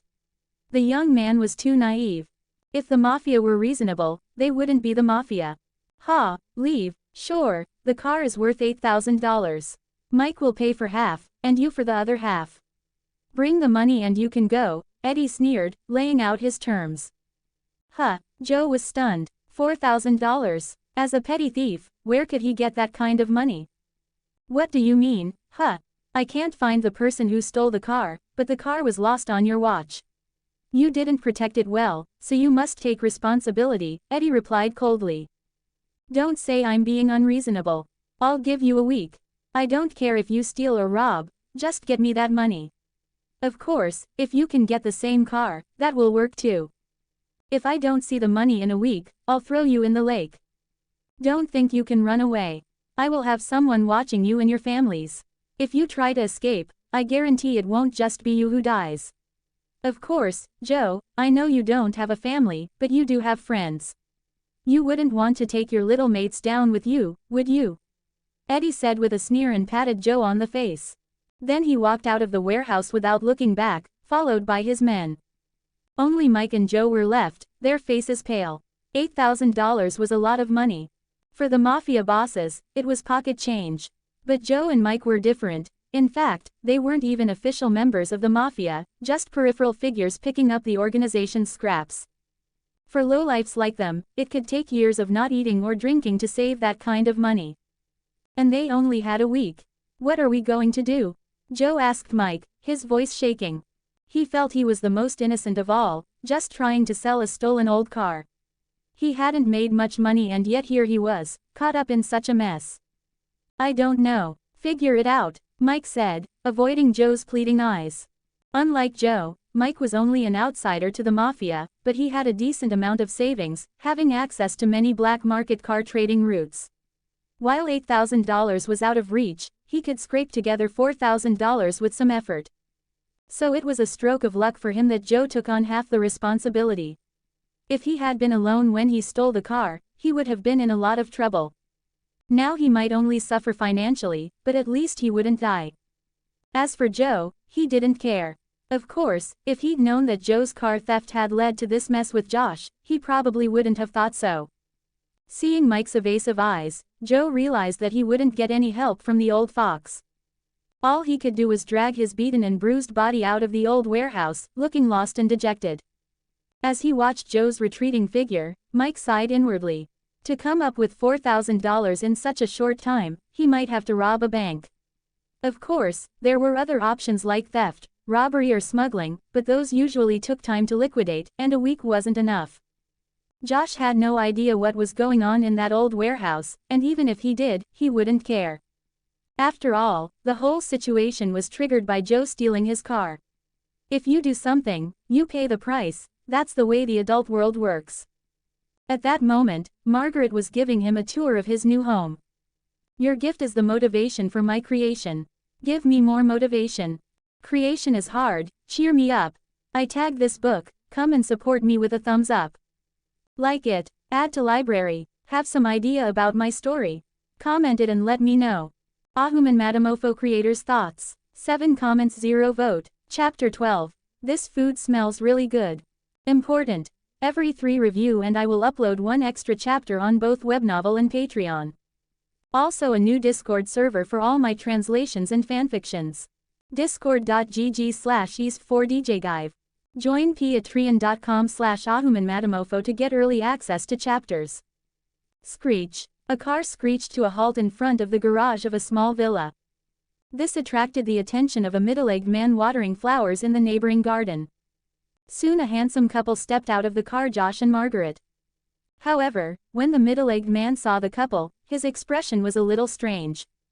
Although Josh and Margaret looked good together, and Josh was quite tall, the middle-aged man could easily see that Josh still had a hint of boyishness in his face, which clearly indicated that he was quite young.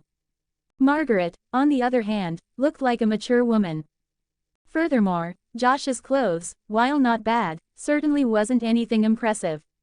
He was also wearing a coat that cost about $10, which meant he theoretically couldn't afford a house in this area. By comparison, Margaret's fur coat must have cost at least several $100s. So the middle-aged man couldn't help but be a little intrigued by this odd couple. After all, given the current situation, they might be his neighbors soon. Meanwhile, just as Josh got out of the car, he seemed to sense something and instinctively turned his head to make eye contact with the middle-aged man. The man smiled and nodded. Although Josh was a little surprised, he nodded politely in acknowledgement. He then turned his attention to the house in front of him. It was a standard 2-story American mansion, with an exterior style that did not differ from the usual houses to be seen in America in the future. The only difference was probably the interior design and facilities. How does it feel? Do you like it? Margaret asked. It's a nice house, but it must be very expensive, right? Josh asked instinctively. Although he had expected that Margaret wouldn't show him anything subpar, seeing the actual house still exceeded his expectations. This style of villa would be very common in future America, but in this era it was definitely considered a luxury. The house was also quite large. Even though he hadn't seen the back yet, just from the scale of the front, it seemed that the area of the house wouldn't be less than 500 square meters. In addition, both the front and the back of the house had considerable yards. So Josh suddenly felt that his limited funds might not be enough.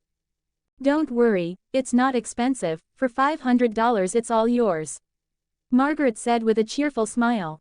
Josh's mouth dropped when he heard the price. This woman really thought he was a child. Well, the actual price is, okay, $2,000. Do you have enough money?" Seeing Josh's expression, Margaret realized that her initial price was unrealistic, so she immediately revised her offer, speaking carefully. "Mrs. Windus, you really don't have to do this. I'm not as broke as you think," Josh said helplessly. All right, $4,000, no more. When this neighborhood was first built, it was priced at that. You can't negotiate any further." Seeing that Josh's tone had become a bit stiff, Margaret had to compromise and set the price firmly. "Otherwise you wouldn't treat me as a friend." TN. First time seeing a buyer negotiating a price back up. Hearing this, Josh nodded. This price was not so outrageous after all. Of course, he also knew that this price was probably still lower than the actual market value, but seeing Margaret's expression, he realized that if he didn't accept this goodwill, she would probably get really upset. "All right, I will buy the house at this price, but I'll have to get the money to pay you later," Josh said. "Money is not urgent, you can give it to me whenever you want. For now, let's go inside and have a look at the interior. If you don't like it, let me know and I can help you renovate," Margaret said, her face finally showing a satisfied smile as she pulled Josh into the house. Luckily the yard was large and the distance sufficient. Their conversation wasn't overheard by the middle-aged man watering flowers next door, otherwise he would have coughed up blood. Margaret's final price of $4,000 wasn't entirely a lie. The original asking price for this neighborhood was indeed $4,000. But there was one important detail to understand: when this neighborhood was built. It was 1934, just after the end of the Great Depression. Prices then were nothing like today's.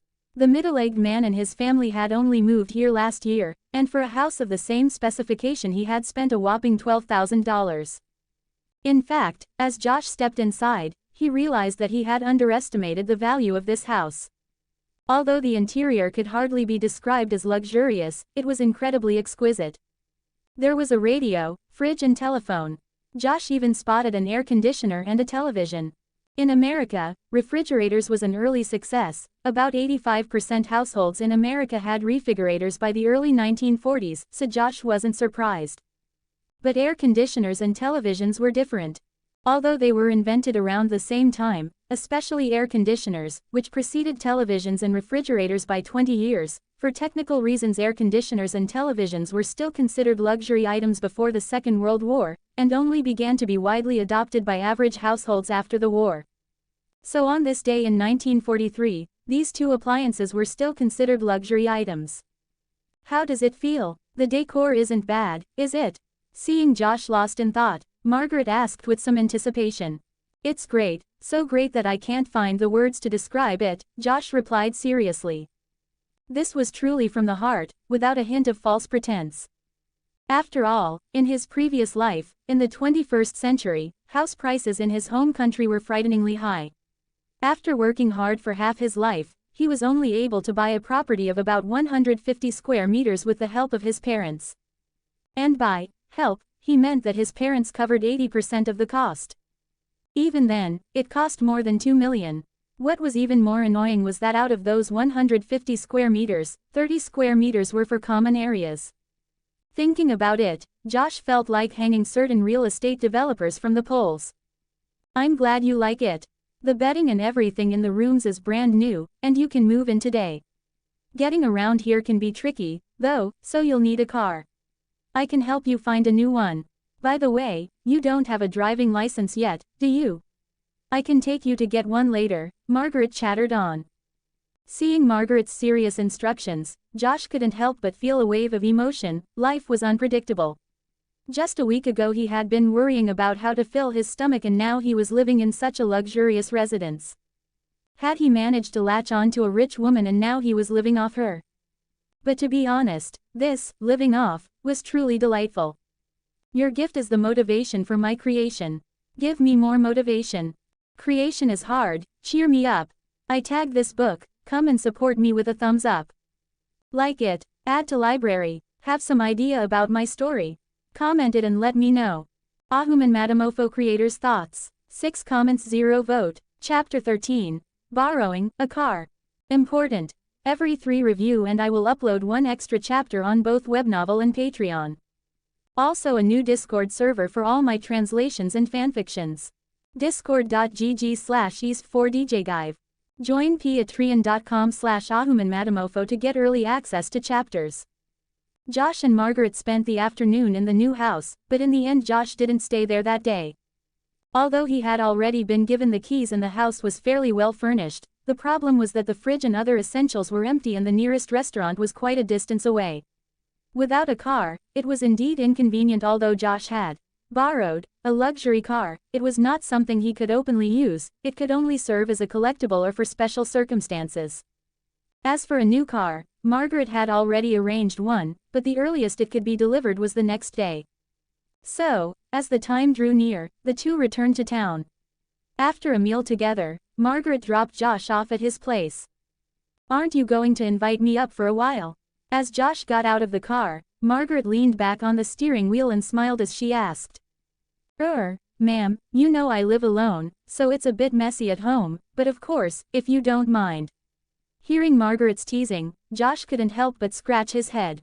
In truth, he wouldn't have minded getting involved with this beautiful woman, but his place was a bit of a mess and he had been too busy with life to tidy up. As a citizen of a certain country in the past, he was really not used to bringing a woman he barely knew back to his home under such circumstances. "Ha, I was only joking.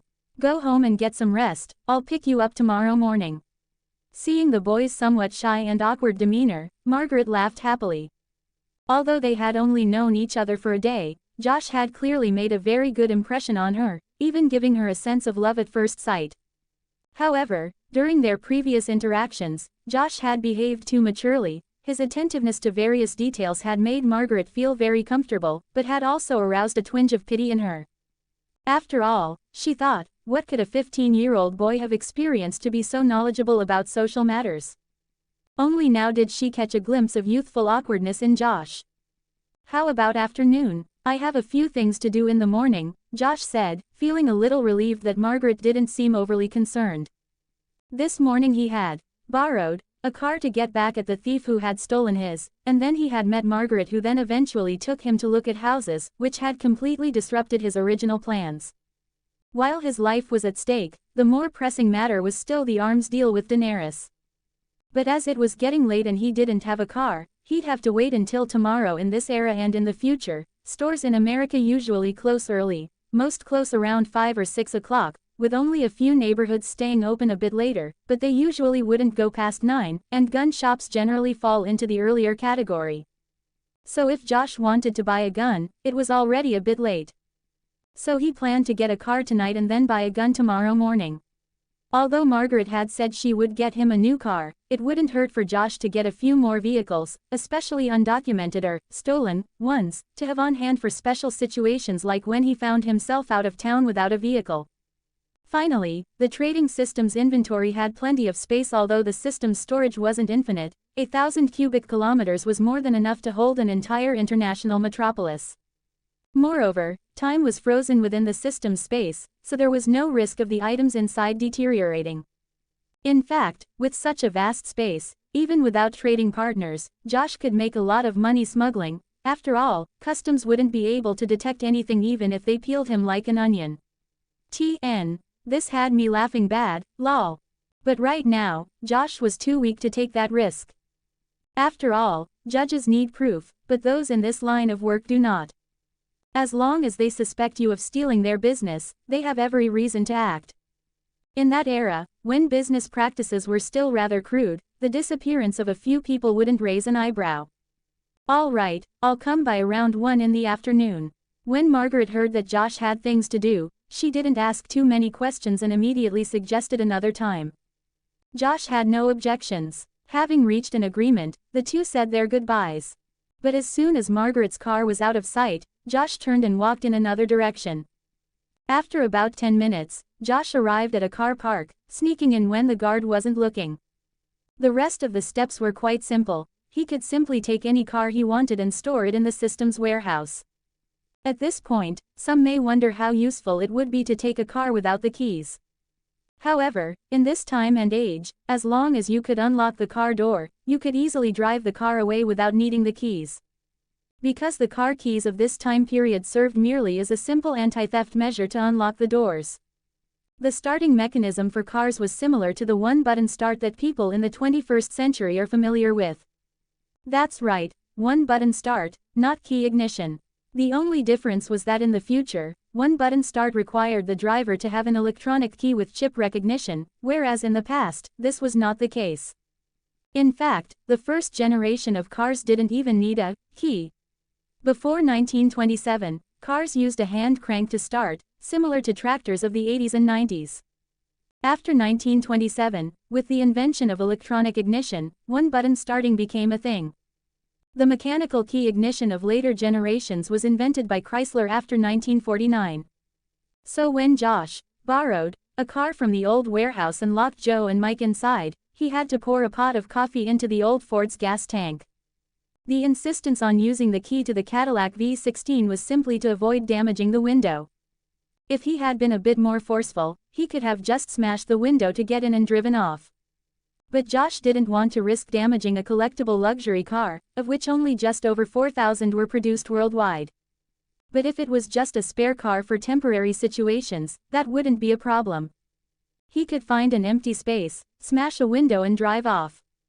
So as soon as he entered the car park, Josh didn't hesitate. He borrowed 7 or 8 standard black saloons and then quietly left, avoiding the guard at the entrance to the car park. The whole process went very smoothly, but Josh wouldn't allow himself to feel smug about it, nor did he want to think that the existence of the system's warehouse gave him a free hand to steal other things. After all, other places wouldn't be as defenseless as a car park where there was practically no security.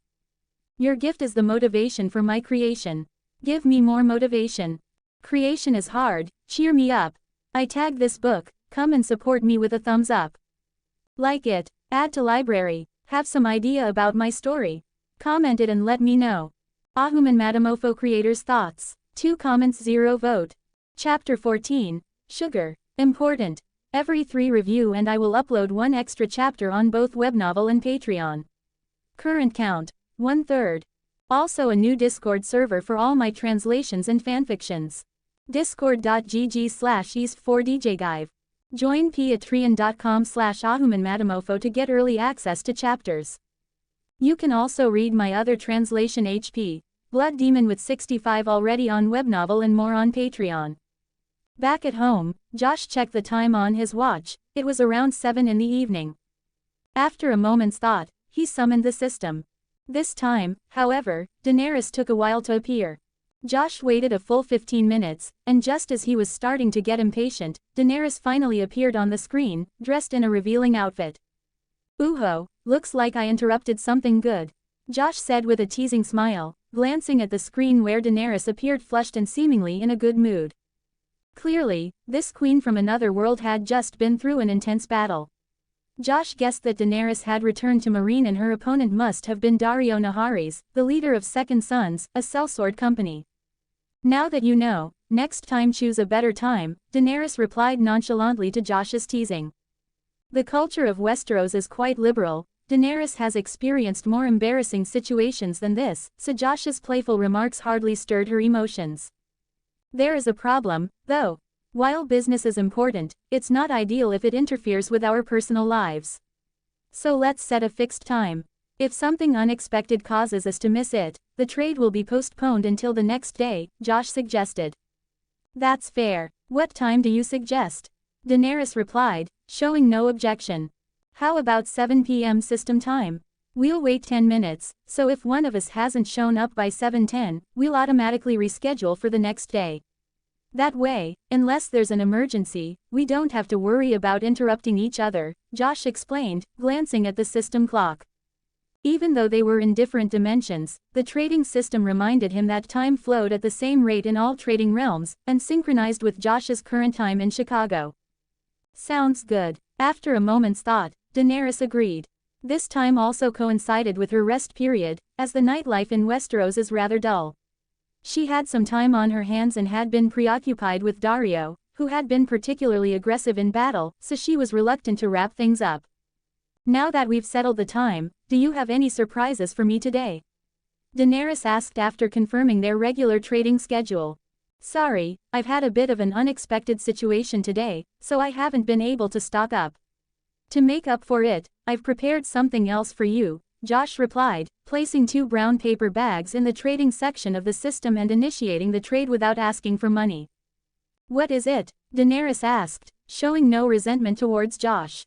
While she valued firearms, she had already amassed one of the most powerful military forces in Westeros, so her need for them wasn't immediate. However, she was looking forward to the new item Josh had brought from another world. Some sugar and chocolate, Josh shrugged. As he mentioned, the 2 brown paper bags contained a pound of sugar and a pound of chocolate, just under a kilo each. He had bought them earlier in the day after lunch when he and Margot had gone house hunting. Although the amount might seem small, it wasn't because Josh was stingy. Sugar was one of the most heavily regulated commodities during the American War, even more so than tires and petrol. The weekly ration of sugar, including chocolate, was only 0.25 pounds per person, or about 113 grams. Thus, this pound of white sugar and a pound of chocolate were all the sugar vouchers that the black market dealer Mike had managed to stock up. I know sugar, but what is chocolate?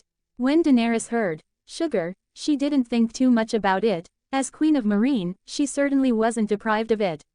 However, she was intrigued by Josh's mention of chocolate. It's a sweet made from fruits unique to our world, with mood-lifting effects, Josh explained. Wait, that's sugar, so pure sugar. Upon hearing Josh's explanation, Daenerys became visibly interested. But when she opened the bag of white sugar, she was astonished. While Westeros had dragons, magic and possibly gods, its productivity was, frankly, probably inferior to that of medieval Europe. So even if there was sugar, it was probably only the coarse brown sugar lumps. Fine white sugar was something she had never come across. Exactly, that's sugar. It's called white sugar because it's as fine as white gravel, Josh nodded. Oh my gosh, that tastes such pure sweetness. After Josh confirmed it, Daenerys carefully used her slender little fingernail to scoop up a small pinch of white sugar and slowly brought it to her lips. It was as if she had tasted something divine, and she closed her eyes to savor the moment. Watching Daenerys' careful tasting and her ecstatic expression, Josh couldn't help but twitch his lips. For a moment he even doubted if what he had given her was sugar or some kind of indescribable source of pleasure. Sorry, I lost my composure a bit, but I've really never tasted such pure sweetness before. After enjoying it for a while, Daenerys finally came to her senses and said to Josh. Don't worry, but I think you'll like chocolate even more after you've tasted it, Josh shrugged. Thank you, I'll savor it, but such pure sugar must be expensive, right? Daenerys couldn't help but ask. Yes, it's quite expensive as it's a strictly controlled strategic commodity, Josh nodded. The 2 pounds of sugar and chocolate cost him $4, not including the ration coupons. And how much does ordinary beef cost? 40 cents a pound. That's the price, even with ration coupons. If he bought it on the black market, it would probably cost many times more. No doubt this price was astronomical compared to the cheap price of white sugar in later generations. In fact, sugar prices in America were still relatively cheap. During the Second World War, the most exaggerated price increase for sugar was actually for sugar chickens 1. At its peak, the price of sugar rose 770-fold from pre-war levels, while the price of food, petrol and other war supplies rose only about 50-fold. By the end of the Second World War, a U.S. soldier could buy a sweet and caring wife with just 1 bar of chocolate. When Josh mentioned that it was quite expensive, it was still relative to the cheaper prices of later generations. However, Daenerys misunderstood him and thought that Josh had spent a considerable amount of gold. Fans of Game of Thrones know that, as queen, Daenerys was very generous to her supporters. And even though Josh wasn't one of her subjects, she felt she couldn't let him suffer a loss after giving him such a precious piece of food. So she waved her little hand in the air, and a trade request sounded from the system. Josh was stunned. The trading section showed an astonishing amount of gold, 1,000 ounces. 28.3495 kg.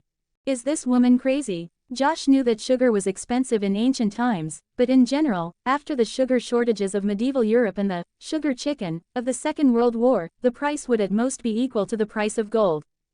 But 1,000 ounces for 2 pounds of sugar? That's already 30 times the price of gold. Why sell weapons when you could sell sugar instead? Fortunately, Daenerys' next words made it clear to Josh that she hadn't lost her mind. Your gift is the motivation for my creation. Give me more motivation. Creation is hard, cheer me up. I tagged this book, come and support me with a thumbs up. Like it, add to library, have some idea about my story. Comment it and let me know. AHumanMadeMOFO creators' thoughts. 2 comments 0 vote. Chapter 15. Moving. Important. Every 3 review and I will upload 1 extra chapter on both Webnovel and Patreon. Current count, 1/3. Also a new Discord server for all my translations and fanfictions. Discord.gg/east4djgive. Join patreon.com/AHumanMadeMOFO to get early access to chapters. I know this may be difficult, but I still hope you can find a way to provide me with as much sugar as possible. Oh, and this chocolate too. This gold, half of it is a thank you gift for you, and the other half is a deposit. I won't bother with the actual purchase price of the sugar, I'll buy it at 5 ounces per pound. How does that sound? Daenerys said seriously. She was a queen, after all. Though young, she had already endured many hardships and was no ignorant little flower. Daenerys understood the importance of white sugar. If powerful firearms could help her defeat her enemies by force, then white sugar was essential to maintaining the fighting power of her army and winning over allies. If she were to retake Westeros, sending the same weight of white sugar to a noble lord would be 100 times more effective than sending the same weight of gold.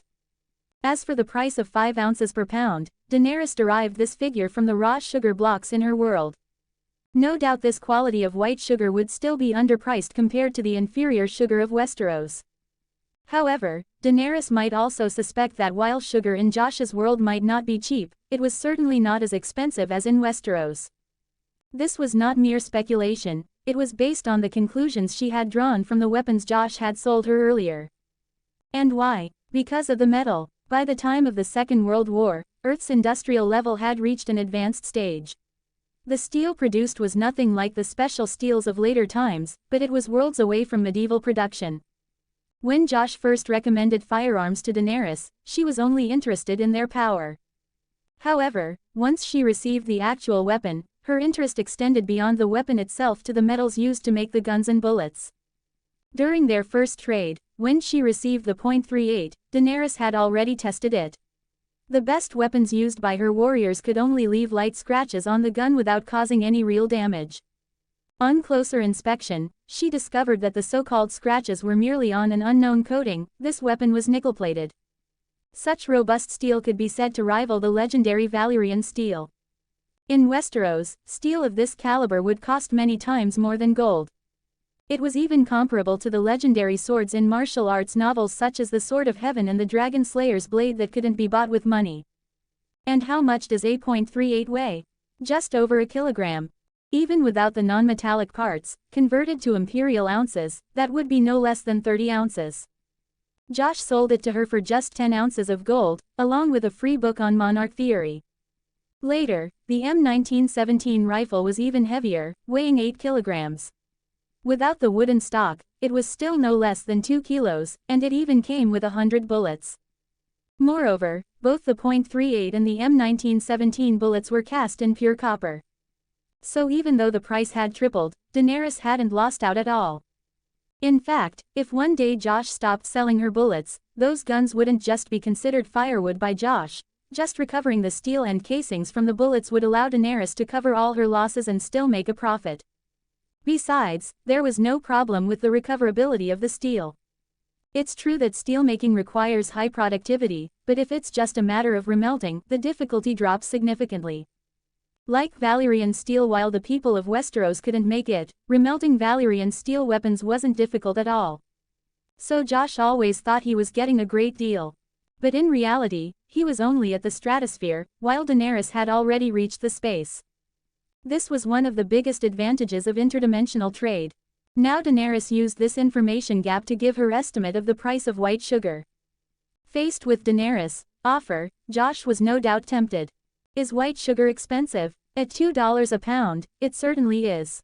And if he wanted to make a big deal at that price, it would be impossible, because ration coupons are extremely difficult to obtain. So he had to buy on the black market. On the black market, the price of sugar was at least $5 a pound. However, compared to Daenerys' offer of 5 ounces of gold 80% purity, which works out at $250 per pound, it was still incredibly cheap. That's a whopping 50-fold profit. The M1917 rifle he had previously sold had barely yielded a 25 times profit. This deal was definitely worth pursuing. I'll do my best, but I can't guarantee the quantity, Josh said after some thought and immediately agreed, but he didn't want to overpromise given the strict controls on supplies. That's fine, just do your best. Daenerys understood that it wouldn't be easy. After discussing what needed to be discussed, they said their goodbyes and ended the call. As the call ended, Josh looked at the 100 bars of gold in the system warehouse and felt an exhilarating rush again. Even though he had seen gold every day recently, each transaction brought him more wealth than the last. It was a wonderful feeling. If it were all in cash, Josh would even consider taking out a note to imitate the extravagant way a certain character lit a cigarette. Of course, this was just a thought. Firstly, Josh didn't smoke, and secondly, while this character lit his cigarette in a flamboyant manner, he was a counterfeiter and used counterfeit notes to light his cigarette. A night soon passed. The next day Josh woke up very late and his plans changed again. He had originally planned to visit various gun shops to buy more firearms, as after paying for his house he wouldn't have much left to stock up on. He planned to buy some weapons in the morning and then meet Daenerys for a transaction around midday. But the sugar deal had suddenly given him 1,000 ounces of gold, so there was no hurry. What, half of it's a deposit? Just kidding. Once it's in Josh's pocket, did they expect him to give it back? It almost amounted 100 pounds of sugar. Even if he cleared out the black market, he would still find a way to gather it. After nibbling on some leftover bread and milk to fill his stomach, he began to pack his things. There wasn't much to pack, as most of the important items had already been stored in the system warehouse, so he just casually threw some clothes into a box. He also prepared a delicate wooden box and placed 50 gold bars inside. The rest was just waiting for Margaret's arrival. You can also read my other translation HP, Blood Demon with 66 already on Webnovel and more on Patreon.